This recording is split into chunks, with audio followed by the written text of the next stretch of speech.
Master minds commerce చదవాలనుకునే 10th inter విద్యార్థుల తొలి ఎంపిక.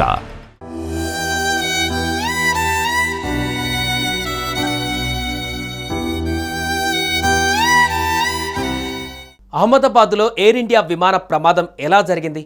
టేకాఫ్ అయిన విమానం అకస్మాత్తుగా 5 నిమిషాలలోనే కూలిపోవడం అంతుచిక్కని మిస్టరీగా మారింది. అయితే ఈ ఘటనపైన నిపుణులు తమ అభిప్రాయాలను వెల్లడించారు. దర్యాప్తు జరిగితేనే కానీ అసలు విషయం ఏంటన్నది క్లారిటీ రాదంటున్నారు. అయితే పక్షి ఢీకొట్టడం వల్లే ప్రమాదం జరిగి ఉండవచ్చని నిపుణులు అంటున్నారు.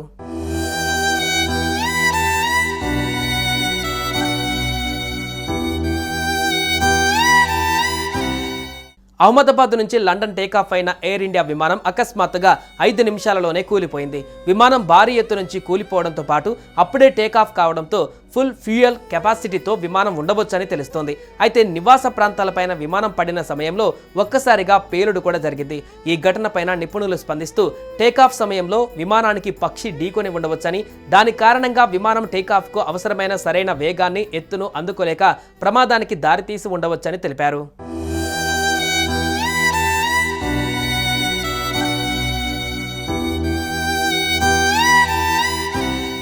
విమానయాన రంగ నిపుణుడు మాజీ senior pilot captain Saurabh Bhatnagar ఈ ప్రమాదం పైన స్పందించారు. ప్రాథమికంగా చూస్తే ఇది కొన్ని పక్షులు ఢీకొన్న ఘటనలా కనిపిస్తుందన్నారు. దీనివల్ల 2 ఇంజన్లు శక్తి కోల్పోయి ఉండవచ్చని అంటున్నారు. టేకాఫ్ సజావుగానే జరిగింది. అయితే గేర్లను పైకి తీసుకునే లోపే విమానం కిందికి దిగడం ప్రారంభించింది. ఇంజన్లు శక్తిని కోల్పోయినప్పుడు లేదా విమానం పైకి లేచే శక్తిని కోల్పోయినప్పుడు మాత్రమే ఇలా జరుగుతుంది. అసలు కారణం దర్యాప్తులో తేలుతుందని వివరించారు. దృశ్యాలను బట్టి చూస్తే టేకాఫ్ ఎలాంటి అవంతరాలు లేకుండానే జరిగినట్లుంది. విమానం నియంత్రిత పద్ధతిలోనే కిందకు వచ్చింది.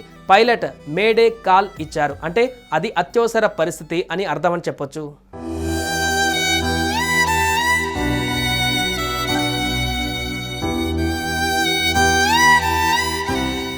అయితే విమానం రన్వే నుంచి 1:39 టేకాఫ్ అయి కొద్ది నిమిషాలలోనే విమానం నుంచి పైలట్లు ఎయిర్పోర్ట్లోని ఏటీసీకి మేడే కాల్ పంపారు. అయితే వాస్తవానికి మేడే కాల్ అనే దానిని అత్యవసర సమయంలో తాము ప్రమాదంలో ఉన్నామని, తమకు సహాయం కావాలని కోరుతూ షిప్పులు, విమానాలు రేడియో కమ్యూనికేషన్ ద్వారా పంచుకునే వ్యవస్థ.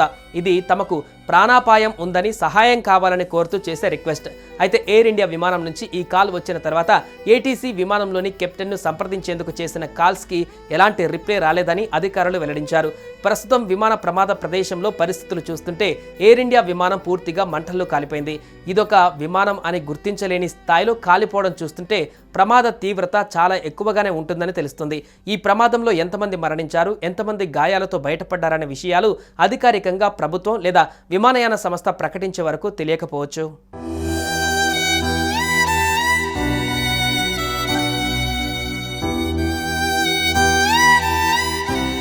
మీ బిజినెస్ ఏదైనా మీ ఊర్లో ప్రమోషన్ చేయాలంటే అది సుమన్ టీవీతోనే సాధ్యం. ఇప్పుడే సంప్రదించండి.